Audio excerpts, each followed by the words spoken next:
Big boss ಮನೆಯ ಬಾಗಿಲು ತೆರೆಯೋ ಮುನ್ನವೇ ಶುರುವಾಗಿದೆ ಅಸಲಿ ಆಟ.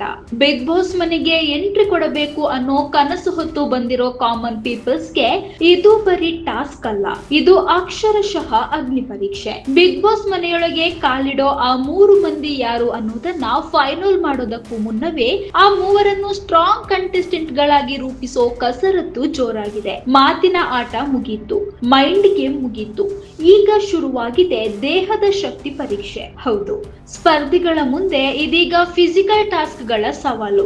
ಜಡ್ಜ್ಗಳನ್ನೇ ಬೆಚ್ಚಿ ಬೀಳಿಸುವಷ್ಟು ಕಠಿಣವಾಗಿರೋ ಟಾಸ್ಕ್ ಗಳನ್ನು ಸ್ಪರ್ಧಿಗಳು ಸ್ಪೋರ್ಟಿವ್ ಆಗಿ ಸ್ವೀಕರಿಸಿ ಗೆಲುವಿಗಾಗಿ ಬೆವರು ಸುರಿಸ್ತಾ ಇದ್ದಾರೆ. ಇದೀಗ ನಡೀತಾ ಇರೋದು ಕ್ವಾಲಿಫೈಯರ್ ಟಾಸ್ಕ್.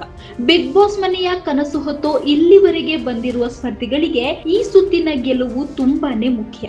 ಯಾಕಂದ್ರೆ ಇಲ್ಲಿ ಒಂದು ಹೆಜ್ಜೆ ಹಿಂದೆ ಬಿದ್ರು ಬಿಗ್ ಬಾಸ್ ಮನೆಯ ಬಾಗಿಲು ಅವರ ಪಾಲಿಗೆ ಮುಚ್ಚಿಕೊಳ್ಳಬಹುದು. ಇನ್ನು ಗೆಲುವಿಗಾಗಿ ಒಂದೇ ತಂಡದಲ್ಲಿದ್ದವರೇ ಈಗ ಪರಸ್ಪರ ಎದುರಾಳಿಗಳಾಗಿದ್ದಾರೆ. ಸ್ನೇಹಕ್ಕಿಂತ ಆಟ ಮುಖ್ಯ, ಸಂಬಂಧಕ್ಕಿಂತ ಗೆಲುವು ಮುಖ್ಯ ಅನ್ನೋ ಹಾಗೆ ಒಬ್ಬರಿಗೊಬ್ಬರು ಪೈಪೋಟಿ ನೀಡ್ತಾ ಎದ್ದು ಬಿದ್ದು ಹೋರಾಡ್ತಾ ಇದ್ದಾರೆ. ಅಷ್ಟಕ್ಕೂ ಈ ಅಗ್ನಿ ಪರೀಕ್ಷೆಯಲ್ಲಿ ಯಾರು ಗೆದ್ದು ಬಿಗ್ ಬಾಸ್ ಮನೆಯೊಳಗೆ ಎಂಟ್ರಿ ಪಡಿತಾರೆ, ಯಾರ ಕನಸು ನನಸಾಗುತ್ತೆ, ಯಾರ ಆಟ ಇಲ್ಲಿಗೆ ಅಂತ್ಯವಾಗುತ್ತೆ ಅನ್ನೋದನ್ನ ನಿರ್ಧರಿಸೋ ಹಂತದಲ್ಲಿ ಬಿಗ್ ಬಾಸ್ ಅಗ್ನಿ ಪರೀಕ್ಷೆ ತಲುಪಿದೆ. ಒಟ್ಟಿನಲ್ಲಿ ಕಾಮನ್ ಪೀಪಲ್ಸ್ ಅಂದ್ರೆ ಬರೀ ಪ್ರೇಕ್ಷಕರಲ್ಲ, ಅವಕಾಶ ಸಿಕ್ಕರೆ ಸೆಲೆಬ್ರಿಟಿಗಳಿಗೂ ಸಟ್ಟು ಹೊಡೆಯಬಲ್ಲ ಕಂಟೆಸ್ಟೆಂಟ್ಸ್ ಅನ್ನೋದನ್ನ ಈ ಸ್ಪರ್ಧಿಗಳು ಸಾಬೀತು ಮಾಡ್ತಾ ಇದ್ದಾರೆ.